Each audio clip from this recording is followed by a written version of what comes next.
Assalomu alaykum aziz yurtdoshlar, biz Qo'jobodga yetib keldik. O'rda qishlog'iga, xudo xolasa ishni bir ko'ringlar. Seriozniy, skromniy holatda bu chiqqan bu obyektimiz. Hayvonni ko'ryapsizlar. O'zgacha bir yarashib turibdi.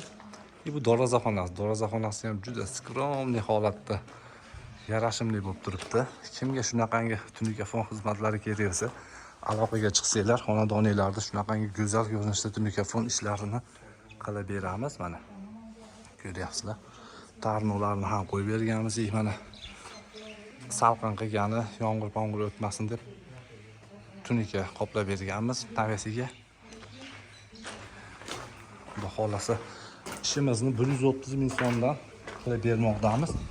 Vodiy bo'ylab ko'cha tomonlari. Xudo xolasa sizlarni ham xonadoningizga shunaqangi chiroyli ko'rinishda tunikafon ishlarini qilib berish nasib qilsin. Sog' bo'linglar, salomat bo'linglar, o'zingizlarga ehtiyot qilib yuringlar.